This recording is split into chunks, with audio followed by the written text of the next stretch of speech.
உங்கள் அத்துணை பேருக்கும் என் முதற்கண் நன்றி கலந்த வணக்கத்தை நான் தெரிவித்துக் கொள்கிறேன். எனக்கு கொடுக்கப்பட்டிருக்கின்ற நிமிடங்கள் 10 நிமிடங்கள். ஏறத்தாழ 28 ஆண்டுகள் என் இதயத்திலே புரளுகின்ற நினைவுகளை 10 நிமிடத்திற்குள் எப்படி சுருக்கி தருவது என்று எனக்கு தெரியவில்லை.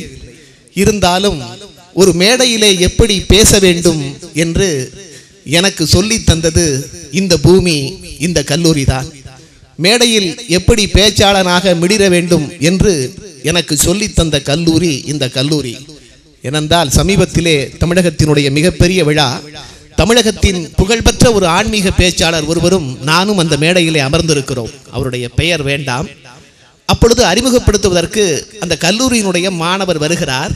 அவர் இறுதி ஆண்டு படிக்கிறார். அவர் அறிமுகப்படுத்துகிறார். எப்படி அந்த பேச்சாளரை அறிமுகப்படுத்தினார் தெரியுமா? அதாவது ஒரு கல்லூரி எப்படியெல்லாம் இருந்தால் ஒருவனை உருவாக்க முடியும் என்பதற்கு உதாரணத்திற்கு சொல்லுகிறேன். இந்த கல்லூரியினுடைய பெருமை உங்களுக்கு தெரிய வேண்டும் என்பதற்காக நான் சொல்லுகிறேன். அந்த மாணவர் வந்தார். என் அருகிலே தமிழகத்தின் புகழ்பெற்ற ஆன்மீக பேச்சாளர் அமர்ந்திருக்கிறார். அவரை அறிமுகப்படுத்த வேண்டும். அவர் சொன்னார், தமிழ்நாட்டில் ஆன்மீகம் பேசுவதற்கு ஆட்களே கிடையாது. வாரியார் சுவாமிகள் இருந்தார், ஆன்மீகம் பேசினார், செத்து போய்விட்டார். புலவர் கீரன் இருந்தார், ஆன்மீகம் பேசினார், செத்து போய்விட்டார். அவர்கள் இருவருக்கும் பிறகு அவர்கள் இருவரை போல இவர்தான் ஆன்மீகம் பேசிக் கொண்டிருக்கிறார். நான் பக்கத்தில் இருந்தவரை பார்த்தேன். அவர் கண்களில் ஒரு மரண பீதியே தெரிந்தது. ஒரு சாதாரண அறிமுக உரை.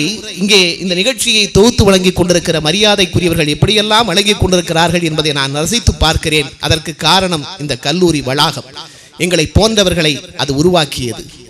ஒரு சாதாரணம், அதாவது பேச்சு என்பது சாதாரணம் என்று நான் நினைக்கவில்லை. என்னுடைய உறவினர் ஒரு நாள் வீட்டிற்கு ஒருவர் வந்தார். அவரிடம் கேட்டேன், சென்னைக்கு எப்பொழுது வந்தீர்கள்? நேற்று வந்தேன். பேரனுக்கு சென்னையை சுத்தி காண்பித்தேன் என்று சொன்னார். எங்கெல்லாம் காண்பித்தீர்கள் என்று கேட்டேன். அப்பொழுதுதான் சொன்னார், இன்று காலையிலே அண்ணா சமாதியை காண்பித்தேன், பிறகு எம்ஜிஆர் சமாதியை காண்பித்தேன், 3வது உங்கள் வீட்டையும் காண்பித்து விடலாம் என்று கூட்டி வந்தேன் என்று சொன்னார். பேச்சு என்பது அவர் சாதாரணமாகத்தான் சொன்னார். ஆனால் அதற்குள் எவ்வளவு பொருள் பொதிந்து கிடக்கிறது என்பது என் போன்றவர்களுக்குத்தான் தெரியும் என்பது அல்ல. சாதாரணமாகவே பேச்சு என்பது கஷ்டம் என்கிற ஒரு காலகட்டத்தில் இன்றைய தினம் பலரை எனக்கு தமிழகத்திலே நீங்கள் முக்கியமானவர்கள் என்று அறிமுகப்படுத்துகின்ற பலரை நான் எனக்கு அறிமுகமானதற்கு காரணம் இந்த கல்லூரி எனக்கு கற்றுக் கொடுத்த தமிழும். முதலாக இந்த கல்லூரியிலே நான் அமர்ந்திருந்த பொழுது அன்றைய இயற்பியல் பேராசிரியர் மணி என்பவரும், பேராசிரியர் இன்று வெளியூரிலே வேலை பார்த்து கொண்டிருப்பார் என்று நினைக்கிறேன், அவர்தான் முதலாக கல்லூரி மாணவர் தேர்தல் நடக்கின்ற பொழுது உங்களில் யாருக்காவது பேசுவதற்கு தைரியம் இருக்கிறதா என்று சொல்லி என்னை முதலாக இந்த கல்லூரியிலே மேடையாற்றினார். ஆக நான் முதலாக மேடை ஏறிய கல்லூரி இந்த கல்லூரி என்று நினைக்கின்ற பொழுது ஒரு தாயை பார்த்ததை போல நான் பார்க்கிறேன். நண்பர்களே, சமீபத்திலே காவிய கவிஞர் வாலி அவருடைய விழா சென்னையிலே நடந்த பொழுது மாண்புமிகு தமிழக முதல்வர் அவர்கள் அந்த மேடையிலே அமர்ந்திருக்கிறார்கள். என்னுடைய பேச்சு அங்கே நான் விழாவை தொகுத்து வழங்கி கொண்டிருக்கிறேன். முக்கியமானவர்கள் எல்லோரும் அந்த மேடையிலே அமர்ந்திருக்கிறார்கள். ஆனால் தமிழகத்திலே முக்கியமான ஒருவர் யார் என்று வந்திருப்பது யாருக்கும் தெரியக்கூடாது என்பதற்காக அந்த விழாவிலே கடைசி வரிசையிலே அமர்ந்து விழாவை ரசித்து விட்டு சென்று விட்டார். யாருக்குமே அவர் வந்தது தெரியாது, முதல்வர் உட்பட யாருக்குமே தெரியாது. பிறகு சிவாஜி என்கிற திரைப்படம் உங்களுக்கு தெரியும், சூப்பர் ஸ்டார் ரஜினிகாந்த் அவர்கள் நடித்த படம். அந்த திரைப்படத்தை சென்னையிலே 175வது நாள் விழா, அந்த விழாவை யார் தொகுத்து வழங்க வேண்டும் என்று வந்த பொழுது சூப்பர் ஸ்டார் அவர்கள் ஏவிஎம் சரவணனிடத்திலே சொல்லி இருக்கிறார், காவிய கவிஞர் வாலி அவருடைய ஒரு CD வெளியீட்டு விழா தமிழக முதல்வர் கலந்து கொண்டாரே, அந்த விழாவை தொகுத்து வழங்கிய தம்பி யார் என்று கேட்டிருக்கிறார். அவர் பெயர் நெல்லை ஜெயந்தா என்று ஏவிஎம் சரவணன் சொல்லி இருக்கிறார். சொல்லிவிட்டு கேட்டிருக்கிறார், அவரை எப்படி உங்களுக்கு தெரியும், அந்த விழாவை எப்படி தெரியும் என்று சூப்பர் ஸ்டாரிடம் கேட்டிருக்கிறார். அப்பொழுது சூப்பர் ஸ்டார் சொன்னாராம், அந்த விழாவிற்கு நான் வந்திருந்தேன், விழாவின் கடைசி வரிசையிலே உட்கார்ந்து அந்த விழாவை நான் பார்த்துவிட்டு போனேன் என்று சொன்னாராம். ஆனால் அந்த இளைஞருடைய பேச்சு எனக்கு கவர்ந்தது என்று சொன்னார். அந்த நேரத்திலே ஏவிஎம் சரவணன் சொல்லுகின்ற பொழுது நான் நம்முடைய கல்லூரியை தான் நினைத்துக் கொண்டேன். என்னை முதலாக மேடையாற்றிய இந்த கல்லூரி தான் இன்று சென்னையிலே எனக்கு பலரை அறிமுகப்படுத்தி வைத்திருக்கிறது. நண்பர்களே, நான் பேச்சு உலகத்திலிருந்து கவிதை உலகத்திற்கு வருகிறேன். இன்றைய தினம் கவிதை உலகத்தை எனக்கு அறிமுகம் செய்த கல்லூரி இந்த கல்லூரி. அச்சிலே இன்று பல பரிசில்களை நான் கவிதைக்கு வாங்கி இருக்கலாம். இங்கே அறிமுக உரையிலே குறிப்பிட்டார்களே, முத்தமிழே நீ வாழ்க, மூவேந்தே நீ வாழ்க, இந்த பாடல் இன்றைய தமிழக முதல்வர் அவர்கள் எந்த விழாவிற்கு சென்றாலும் அவர் காரை விட்டு இறங்கியதும் இந்த பாடலைத்தான் ஒலிபரப்புவார்கள். தமிழகத்தில் அவர் கலந்து கொள்கிற எந்த நிகழ்ச்சியிலும் இந்த பாடலைத்தான் ஒலிபரப்புவார்கள். அந்த பாடலை எழுதக்கூடிய வாய்ப்பு எனக்கு கிடைத்தது. ஆனால் என்னுடைய முதல் கவிதை, அச்சிலே வந்த முதல் கவிதை அரசினர் பாலிடெக்னிக்கினுடைய ஆண்டு விழா மலரில் 1980 வெளிவந்த கவிதை தான் அச்சிலே வந்த என்னுடைய முதல் கவிதை என்கிற பொழுது என்னை கவிஞனாக பார்த்த தாயாக இந்த கல்லூரியை நான் நினைத்து பார்க்கிறேன். நண்பர்களே, அப்படிப்பட்ட அற்புதமான கல்லூரியிலே படிக்கின்ற வாய்ப்பு உங்களுக்கு கிடைத்திருக்கிறது. கல்லூரி பருவம் எல்லோருக்கும் கிடைப்பதில்லை. பட்டப்படிப்பு படிக்கத்தான் நினைத்திருந்தேன், கொட்டும் மொழி மழையில் குளிக்கத்தான் நினைத்திருந்தேன். 8ஆம் வகுப்பு எட்டத்தான் என் பெற்றோர் விட்டார், பின் ஏழ்மையிலே எனை உலகில் விட்டார் என்று கவியரசர் கண்ணதாசன் தன்னுடைய சுயசரிதையிலே அழுது புலம்புவார். 8ஆம் வகுப்பிற்கு பிறகு கண்ணதாசனுக்கு கிடைக்காத வாய்ப்பு உங்களுக்கு கிடைத்திருக்கிறது. நண்பர்களே, நிச்சயமாக அவற்றை நீங்கள் நல்ல வழியிலே பயன்படுத்த வேண்டும். இங்கே ஆசிரியருடைய காலத்தை பற்றி நம்முடைய முன்னால் பேசிய அவர்கள் சரவணன் அவர்கள் குறிப்பிட்டார்கள். அலெக்சாண்டர் தான் சொன்னார், உலகத்திலே தோல்வியை சந்தித்தாத ஒரே தலைவன் என்று வர்ணிக்கப்படுகிறவன் மாவீரன் அலெக்சாண்டர். அலெக்சாண்டர் தான் சொன்னான், ஒரு முறை நான் மகனாக பிறந்ததற்கு என்னுடைய பெற்றோருக்கு நான் கடமைப்பட்டிருக்கிறேன். நான் பிள்ளையாக பிறந்ததற்கு என்னுடைய பெற்றோருக்கு கடமைப்பட்டிருக்கிறேன். ஆனால் ஒரு நல்ல மனிதனாக இந்த உலகத்திலே நான் வாழ்வதற்கு, ஒரு வெற்றி உள்ள மனிதனாக இந்த உலகத்திலே நான் வாழ்வதற்கு என்னுடைய ஆசிரியர் அரிஸ்டாட்டிலுக்கு தான் கட்டுப்பட்டிருக்கிறேன் என்று மாவீரன் அலெக்சாண்டர் சொன்னார். ஆசிரியர் பருவம் அற்புதமான பருவம் என்று எனக்கு முன்னாலே அவர் பேசிய பொழுது சொன்னார். சர்வப்பள்ளி ராதாகிருஷ்ணனை பார்த்து கேட்டார்கள், ஜனாதிபதியாக இருக்கின்ற பொழுது கேட்டார்கள், ஜனாதிபதியாக இருக்கின்ற இந்த பருவத்தை பற்றி நீங்கள் என்ன நினைக்கிறீர்கள் என்று கேட்டபோது ராதாகிருஷ்ணன் சொன்னார், இல்லை இல்லை, இதை விடவும் நான் ஆசிரியராக இருந்தேனே அந்த காலத்தை தான் பொற்காலமாக கருதுகிறேன் என்று ஜனாதிபதியாக இருந்த ராதாகிருஷ்ணன் சொன்னார். ஆக அப்படிப்பட்ட அருமையான ஆசிரியர் பருவத்தில் நல்ல ஆசிரியர்களோடு நீங்கள் பழகி கொண்டிருக்கிறீர்கள். அந்த பள்ளியிலே படிக்கின்ற வாய்ப்பு உங்களுக்கு கிடைத்திருக்கிறது. அருகிலே இருக்கின்ற பாலிடெக்னிக் மாடரேட்டர் ஞானதாசன் பாலிடெக்னிக்குடைய முதல்வராக இன்றைய தினம் இருக்கின்ற நிர்மலா அவர்கள் எங்களோடு இந்த கல்லூரியிலே என்னுடைய வகுப்பிலே படித்தவர். அந்த மாணவர் இந்த ஒரு கல்லூரியுடைய முதல்வராக இருக்கிறார் என்ற பெருமை எங்களை போன்றவர்களுக்கு இருக்கின்றது. அதே சமயம் ONGCயிலே இன்றைய தினம் டிப்டி சூப்பரிண்டெண்டிங் இன்ஜினியர் என்ற பதவியை அலங்கரித்துக் கொண்டிருக்கிறார் என்னுடைய நண்பர் மாடசாமி. இந்த கல்லூரியிலே படித்தவர். இன்னும் பல்வேறு BSNLிலே பல்வேறு நிறுவனங்களிலே, தமிழ்நாடு மின்சார வாரியத்திலே, இப்படி பல்வேறு நிலைகளில் பதவிகளிலும் எங்களுடைய நண்பர்கள் அலங்கரித்துக் கொண்டிருக்கிறார்கள். நான் ஒரே ஒரு செய்தியை மட்டும் உங்களுக்கு சொல்லி, ஏனென்றால் கல்வி என்பது எவ்வளவு முக்கியம் என்பதை நீங்கள் உணர வேண்டும் என்பதற்காக ஒரே ஒரு செய்தியை மட்டும் சொல்லி நான் விடைபெறுகின்றேன். நண்பர்களே, வாழ்க்கைக்கும் வகுப்பறைக்கும் ஒரே ஒரு வித்தியாசம்தான். வாழ்க்கைக்கும் வகுப்பறைக்கும் ஒரே ஒரு வித்தியாசம். வகுப்பறை பாடங்களை நடத்திவிட்டு பரீட்சையை வைக்கும், வாழ்க்கை பரீட்சையை வைத்து பாடத்தை சொல்லித்தரும். பாடங்களை நடத்திவிட்டு பரீட்சையை சந்திப்பது எவ்வளவு எளிது என்பதை நீங்கள் புரிந்து கொள்ள வேண்டும். உங்களுக்கு கிடைத்திருக்கிறதே இந்த வாய்ப்பு. இதற்காக ஒரே ஒரு சம்பவத்தை மட்டும் நான் சொல்லிக் கொள்கிறேன். மூர்த்தி என்ற ஒரு பையன் உங்களைப் போல படிக்கின்ற காலத்திலே நிறைய படிக்க வேண்டும் என்று ஆசைப்பட்டிருக்கிறான். ஒரு ஆசிரியனுடைய மகன். அவன் வீட்டிலே 8 குழந்தைகள், 3 பெரியவர்கள் சேர்த்து 11 பேர். அவனுடைய தந்தை ஒரு ஆசிரியர். அவருக்கு மகனை நிரம்ப படிக்க வைக்க வசதி இல்லை. 10வது வகுப்பில் மாநிலத்திலேயே 4வது மாணவனாக வந்தான் மூர்த்தி. 4வது இடம்தான் கிடைத்ததா என்றார் அப்பா. பிறகு +2வில் மாநிலத்தில் 3வது இடம் கிடைத்தது. அவனுக்கு தொடர்ந்து இன்ஜினியரிங் படிக்க வேண்டும் என்று ஆசை, IITயில் சேர்ந்து படிக்க வேண்டும் என்று ஆசை. நண்பர்களே, இந்தியாவிலேயே 1200 பேர்கள் தேர்வான நேரத்தில் இந்தியாவில் 17வது மாணவனாக மூர்த்தி தேர்வானான். தேர்வான பிறகு அப்பாவை போய் பார்க்கிறான்.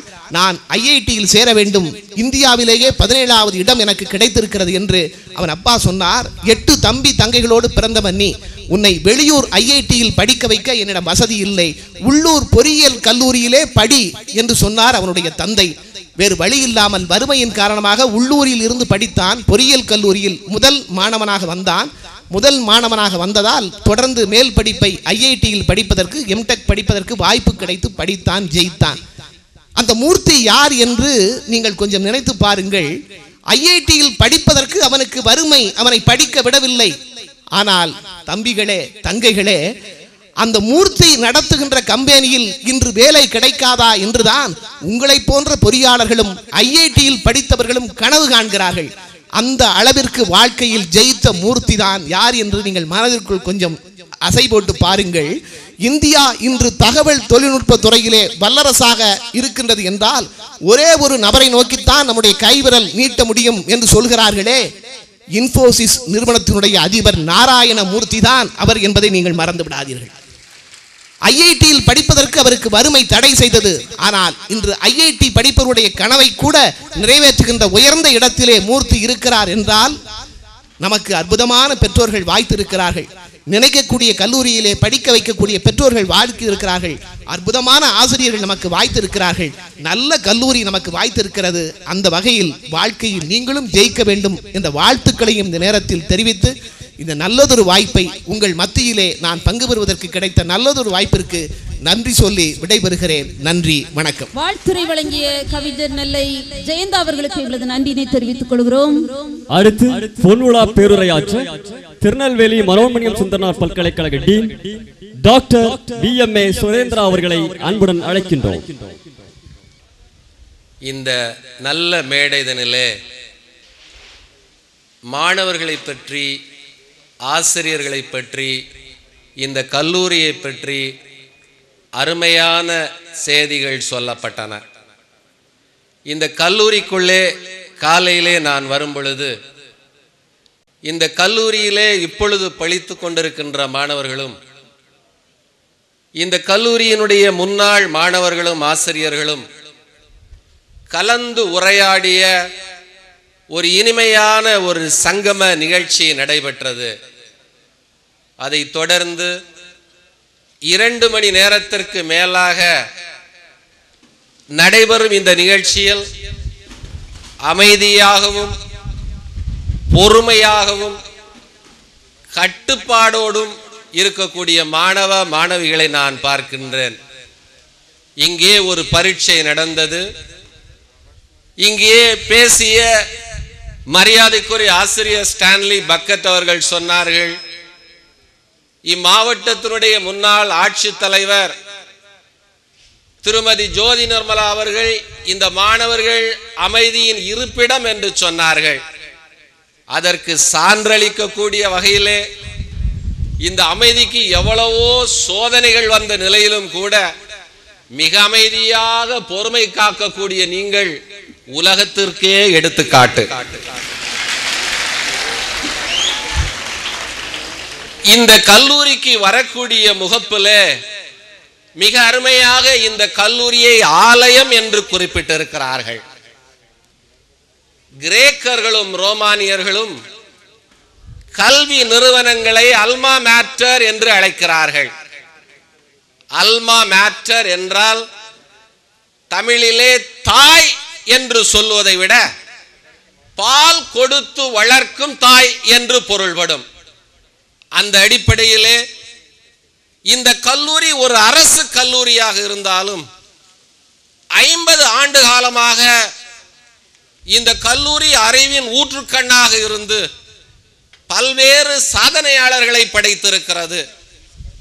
அருமையான மாணவ நண்பர்களே, உங்கள் முன்னாலே உங்களுடைய தொழில்நுட்ப ஆணையத்தினுடைய கமிஷனர் மரியாதைக்குரிய திரு குமார் ஜெயந்த் IAS அவர்களை இந்த மேடையிலே பார்க்கிறீர்கள். அவர் ஒரு பெரிய சாதனையாளர். 25 வயதிலே அவர் IAS தேர்வுள்ளார். 42 வயதிலே தமிழ்நாட்டின் மிக உயர்ந்த பதவிகளில் ஒன்றான கமிஷனர் ஆஃப் டெக்னிக்கல் எஜுகேஷனாக இன்று சிறப்பாக பணியாற்றி வருகிறார். அவரை நாம் பாராட்டுகின்றோம், அவரை வாழ்த்துகின்றோம். மாணவர்களுக்கு அவரை போன்ற சிறந்த எடுத்துக்காட்டு இல்லை.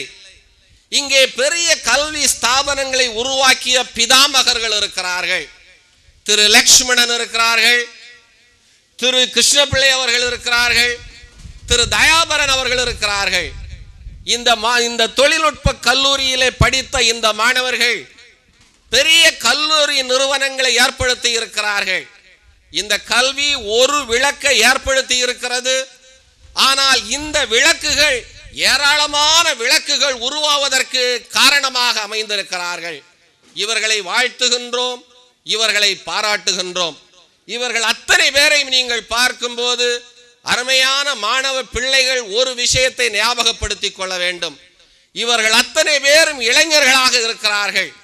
கடந்த 10 ஆண்டுகளிலே இவர்கள் மிக கடினமாக உழைத்து வாழ்க்கையிலே பெரிய நிலையை அடைந்திருக்கிறார்கள். இவர்களிடம் காணப்படக்கூடிய சிறப்பான 2 பண்புகள் இருக்கின்றன. ஒன்று, இவர்கள் கிரியேட்டிவ் லீடர்ஸ், மற்றொன்று இவர்கள் எம்ப்ளாய்மெண்ட் ஜெனரேட்டர்ஸ். ஆகவே எதிர்கால இந்தியாவிற்கு தேவையான நல்ல மனிதர்களை உருவாக்கக்கூடிய மகத்தான பணியிலே ஈடுபட்டிருக்கக்கூடிய அவர்கள் உங்கள் கல்லூரியிலே படித்தவர்கள் என்ற பெருமைக்குரியவர்கள். நான் இங்கே commissioner of technical education sir அவர்களுக்கு ஒரு அருமையான செய்தியை நான் சொல்லுவதற்கு கடமை உண்டு. 11வது 5 ஆண்டு திட்டத்திலே டிஃபென்ஸிற்கு அடுத்தபடியாக ஸ்கில் டெவலப்மெண்ட் புரோகிராமிற்கு 47,000 கோடி செலவிடப்படுகிறது. இந்தியாவிலே ஒரு புள்ளிவிவரம் சொல்லுகின்றது, இந்தியாவிலே 25 வயதிற்கு உட்பட்டவர்கள் 55 கோடி இளைஞர்கள். ஆகவேதான் இந்த ஸ்கில் டெவலப்மெண்ட் புரோகிராம் சொல்கிறது, இந்த 55 கோடி இளைஞர்களுக்கும் அடுத்த 50 ஆண்டுகளிலே அனைவருக்கும் இந்த ஸ்கில் ஃபார்மேஷன் என்ற கூடிய இந்த டெக்னாலஜி கொடுக்கப்பட வேண்டும் என்பதற்காக நடுவண் அரசு மிக முக்கியமான இடத்தை கொடுக்கிறது. ஆனால் நம் முன்னாலே இன்றைக்கு இந்தியாவில் இருக்கக்கூடிய பாலிசி மேக்கர்ஸ் முன்னாலே இருக்கக்கூடிய ஒரு மிகப்பெரிய கேள்வி என்னவென்றால், இந்த 55 கோடி மக்களில் ஏறக்குறைய 30 கோடி பேருக்கு சரியான வேலை வாய்ப்பு இல்லை. இந்த 30 கோடி மக்களிலே ஏறக்குறைய 5 கோடி இளைஞர்களுக்கு, பட்டதாரி இளைஞர்களுக்கு வேலை வாய்ப்பற்று அவர்கள் வீணாக காலத்தை செலவழித்துக் கொண்டிருக்கிறார்கள். இந்த 30 கோடி இளைஞர்களால் தான், வேலையில்லாத அபல இளைஞர்களால் தான் இன்றைக்கு வட இந்தியாவிலும் நாட்டிலும் இருக்கக்கூடிய மிகப்பெரிய தீவிரவாதமும் பயங்கரவாதமும் என்று தலைவிரித்து ஆடுகின்றது. ஆகவே இந்த நிலை மாற வேண்டும் என்று சொன்னால் இங்கே ஒரு மிஸ் மேட்ச் நடைபெறுகிறது. Job requirements of the industry and the job base are the job seekers. இவை இரண்டிற்கும் இருக்கக்கூடிய இடைவெளியினுடைய காரணமாகத்தான் இந்த வேலையில்லா திண்டாட்டம் மிகப்பெரிய அளவிலே மாறிக்கொண்டிருக்கிறது. இந்த அமைப்பு மாற வேண்டும் என்று சொன்னால் இங்கிலாந்து நாட்டை போன்று பாலிடெக்னிக்குகளுக்கு பல்கலைக்கழக அந்தஸ்து வழங்கப்பட வேண்டும். இந்தியாவிலே இருக்கக்கூடிய 1750 பாலிடெக்னிக்களும் பல்கலைக்கழகங்களாக மாற வேண்டும். இங்கே படிக்கக்கூடிய 2 மில்லியன் மாணவர்கள் இவர்கள் பல்கலைக்கழக மாணவர்களாக, உயர்கல்வி பெறுகின்ற மாணவர்களாக மாறினால்தான் இந்தியா எதிர்பார்க்கக்கூடிய அளவிற்கு 2010 ஒரு வளர்ந்த நாடாக மாற முடியும் என்று நான் சொல்லிக்கொண்டு, அருமையான மாணவர்களே, உங்களுக்கு ஒரு சிறு கவிதையை சொல்லி என்னுடைய உரையை நான் முடித்து விடுகின்றேன். நீங்கள் நோபடியாக இருக்கக்கூடிய நீங்கள் சம்படியாக மாற வேண்டும் என்று நான் விரும்புகின்றேன். Somebody did a golden deed indeed. Somebody sang a beautiful song. Somebody proved a friend in need. Somebody fought a valiant battle. Somebody thought it is sweet to give. Somebody said, I am glad to live. Somebody lived up to shield the right. Was the somebody you? ஆகவே இந்த கல்லூரியில் படிக்கக்கூடிய மாணவ மாணவிகளாக நீங்கள் வாழ்க்கையிலே சம்படியாக உயர வேண்டும் என்று உங்களை மனப்பூர்வமாக வாழ்த்தி அமைகின்றேன். நன்றி, வணக்கம். பொன்விழா பேருரை ஆற்றியமைக்கு நன்றி சார். அடுத்து நினைவு பரிசு வழங்குதல். விருந்தினர் பேராசிரியர் சுரேந்திரா அவர்களுக்கு முதல்வர் அவர்கள் நினைவு பரிசு வழங்குவார்கள். சிறப்புரை ஆற்றிய பேராசிரியர் ஸ்டான்லி பெக்கெட் அவர்களுக்கு நினைவு பரிசு வழங்கப்படுகிறது.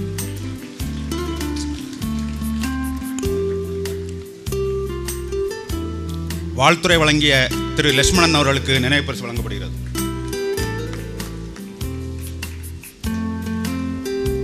வாழ்த்துரை வழங்கிய திரு அச்சுத கணேசன் அவர்களுக்கு நினைவு பரிசு.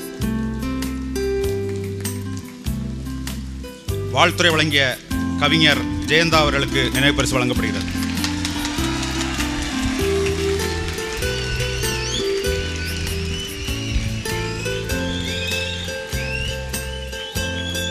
வாழ்த்துறை வழங்கிய டாக்டர் செல்லத்துறை அவர்களுக்கு நினைவு பரிசு வழங்கப்படுகிறது.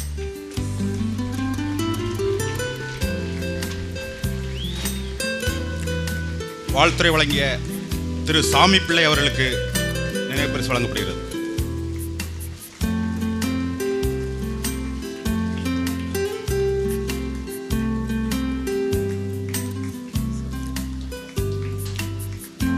வாழ்த்துறை வழங்கிய திரு பாலமுரளி அவர்களுக்கு நினைவு பரிசு வழங்கப்படுகிறது.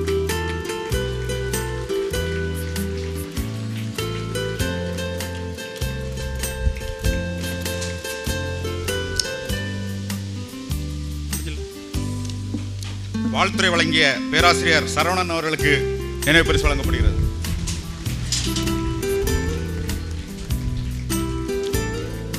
அடுத்த நிகழ்ச்சி ஓய்வு பெற்ற பணியாளர்கள் ஆசிரியர்களுக்கு கௌரவித்தல். மேடையில் சென்று தங்களுடைய பரிசு பொருட்களை வாங்குமாறு வேண்டிக் கொள்கிறோம். முதலாவதாக ராமச்சந்திர பிள்ளை, இரண்டாவதாக செல்வ சிவலிங்கம் அவர்கள், மோகன்தாஸ் அவர்கள், நடராஜன் அவர்கள், நாகேந்திர பிள்ளை அவர்கள், சாந்தினி அவர்கள், பெருமாள் பிள்ளை அவர்கள், நடராஜன் அவர்கள், கே நடராஜன் அவர்கள், சி.வி. ஜனார்தன பிள்ளை அவர்கள், மயிலுப்பிள்ளை அவர்கள், என் ராஜாகிருஷ்ணன் அவர்கள், கே கோபிநாதன் அவர்கள், என் தாமோதரன் பிள்ளை அவர்கள், கே நாராயணன் அவர்கள், ஆர் முருகன் அவர்கள், தியாகசீலன் அவர்கள், முத்துசாமி பிள்ளை அவர்கள், பரமசிவன் அவர்கள், அருள்தாஸ் அவர்கள், மேரி கமலாபாய் அவர்கள், ராணி சரோஜினிபாய் அவர்கள், ஏ மோசஸ் அவர்கள், கே பகுதி பெருமாள் அவர்கள், வீரமணி அவர்கள், எஸ் ராமகிருஷ்ண பிள்ளை அவர்கள், கே காந்தி அவர்கள், ஆர் சுப்பையா அவர்கள், ஜான் மோகன் அவர்கள், கிருஷ்ணமூர்த்தி அவர்கள், பி முருகன் அவர்கள், ஆப்ரஹாம் அவர்கள், ஜான்சன் அவர்கள், எம் ஸ்டீஃபன் அவர்கள், பொன்னம்மா அவர்கள், கிரேஸ்பாய் அவர்கள், கோலப்பு பிள்ளை அவர்கள், சி ஐயப்பன் அவர்கள், சாமுவேல் அவர்கள், கிருஷ்ணநாடார் அவர்கள், ஜே.பி. சசிதரன் அவர்கள், வேலப்பன் அவர்கள், நேதாஜி அவர்கள், நயினார் பிள்ளை அவர்கள். ஓய்வு பெற்ற ஆசிரியர்களுக்கு ஒரு அன்பான வேண்டுகோள். விடுபட்ட ஆசிரியர்கள், ஓய்வு பெற்ற ஆசிரியர்கள் வந்திருந்தால் தயவு செய்து மேடையில் சென்று உங்களுக்கான நினைவு பரிசினை வாங்கிக் கொள்ளுமாறு வேண்டிக் கொள்கிறோம்.